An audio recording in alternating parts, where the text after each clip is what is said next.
In the previous 2 episodes, we witnessed the eerie transformation of the once vibrant tea garden into a place of terror. In episode 1, the peaceful life of the workers was shattered when Manoj mysteriously disappeared.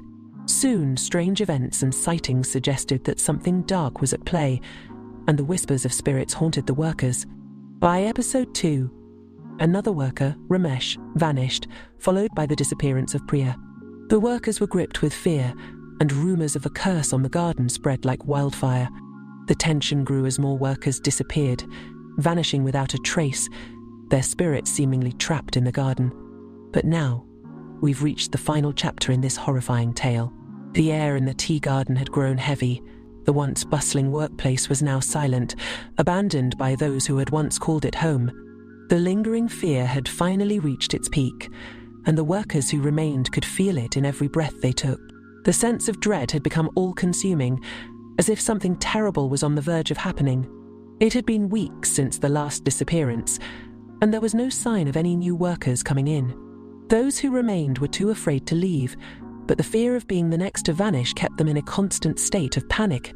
Some had already started to talk about leaving the garden, but none dared to act. The oppressive force that haunted the garden had grown stronger, and it seemed like the workers were waiting for something, or someone, to make the first move. Then, one fateful evening, as the sun dipped behind the hills, the worst happened. It started with a single scream, a shrill, piercing cry echoed the tea bushes, freezing everyone in their tracks. The workers looked around in confusion, eyes wide with fear, as the scream rang out again.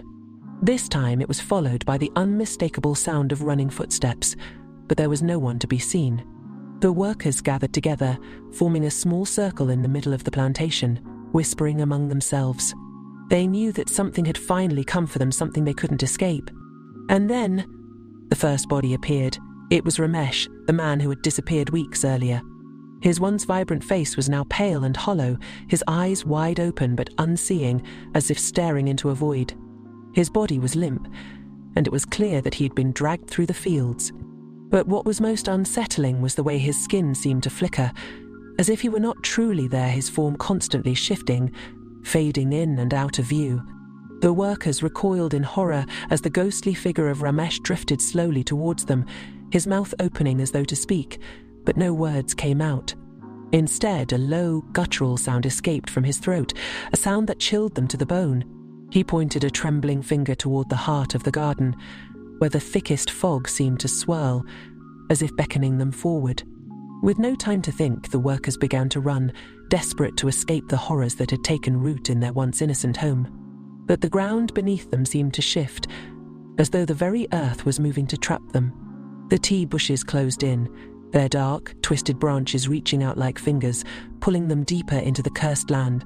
Then, as they sprinted for their lives, another figure appeared. This time it was Priya. She was a ghost, too. Her once lively eyes were now hollow, and her movements were erratic, as if she was struggling against an unseen force. Priya raised her hand, but before she could speak, her form disintegrated into the air, leaving behind only a wisp of smoke. The workers froze, realizing that none of them were safe. They were trapped, lost in a nightmare from which there was no escape.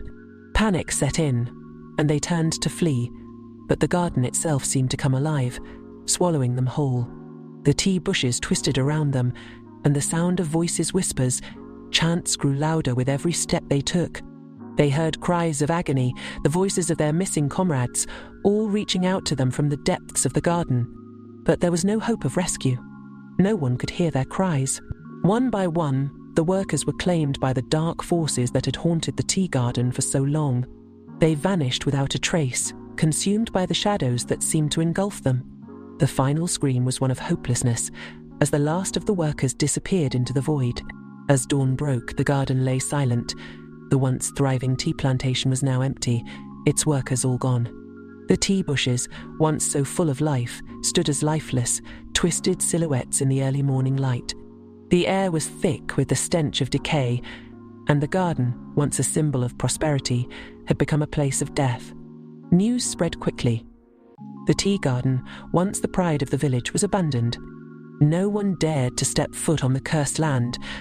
The workers were gone, and no one was brave enough to investigate what had truly happened.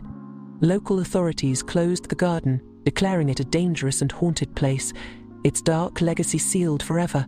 The fate of the workers was never fully understood, but some say the spirits of those who perished still haunt the land, trapped in an endless cycle of suffering. The tea garden remains closed, its once pristine fields overgrown with weeds and forgotten by time. The workers' names live on, their memories carried in whispers among the villagers, but the garden itself is a reminder of the terrible price paid for the secrets it held. The tea garden, once a symbol of life, now serves as a warning never to return, never to disturb the restless spirits that haunt the cursed soil. The government declared the tea garden officially closed, its gates locked forever. No attempts to reopen it were made, as every effort to clear the land was met with inexplicable accidents and tragedies. Those who tried to reclaim the garden vanished or were struck by sudden, unexplainable illnesses. It became a forbidden place, a dark corner of the world that people only dared speak about in hushed tones. Decades passed, and the once manicured rows of tea plants had turned into an unruly jungle. The paths, once well-trodden, were now overtaken by brambles and vines as nature slowly reclaimed the land. Yet, some say that the land still holds something, the restless spirits of the workers, their tortured souls unable to find peace. Some travelers, daring to venture near the cursed garden, have reported strange occurrences. Whispers on the wind, flickering lights in the distance, figures seen wandering the tea bushes, their eyes hollow, their forms translucent. But when they approach, the figures vanish, leaving nothing but silence behind. Others claim to hear the sound of faint footsteps at night, echoing through the mist that often rolls across the land. The garden's legacy lives on, not just in the eerie stories told by the villagers, but in the fear that still grips those who know its history. The haunted tea garden has become a local legend, a dark tale passed down through generations.